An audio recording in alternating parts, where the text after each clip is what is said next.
Hey everybody, and welcome to my channel. My name is Noah Kellman, and as always, I am here to show you everything that I know about modern jazz piano playing. So today I'm going to show you one of my absolute favorite techniques for developing fluency with your voicings, also discovering new voicings, and just in general, being able to take a voicing and do almost anything with it. So if you spend some good amounts of time practicing this with some of your favorite chords, much like the intervallic voicing mastery that we talked about, several weeks ago, this is yet another one of the single best techniques out there for mastering voicings and harmony. So with intervallic voicing mastery, we took a single voicing, right, and we moved it always keeping the same interval structure regardless of the key, right? So this is always the same exact voicing.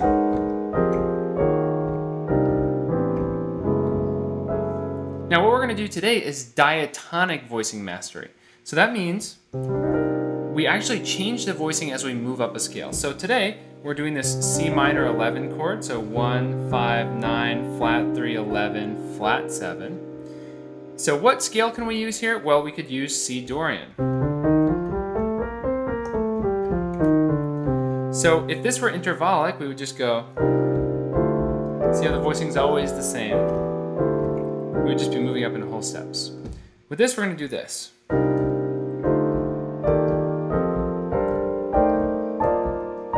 So you can see we're actually moving up the voices of the C Dorian scale, right? These are the only notes we're playing.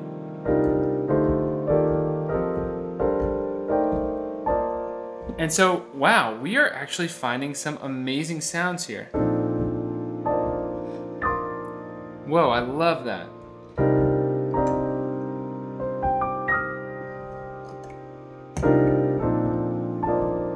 How weird.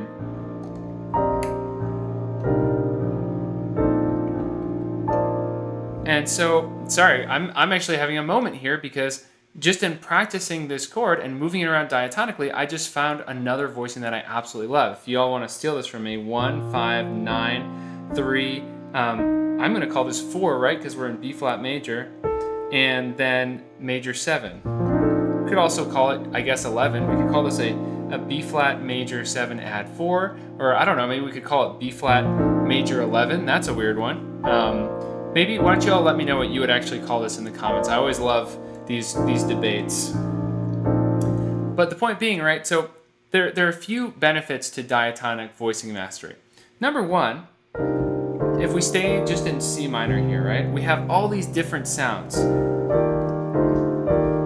And we can actually voice a chord with all these different sounds. So one, mistake that students make with practicing this is they think, oh, I have to now learn what each of these is and practice each of these. No, you don't have to practice every single alteration as you move through the scale. No, but what you can do is just think, okay, this is a C minor 11. Well, now I have all these beautiful sounds, right? If I have a melody, I can voice it all in C minor.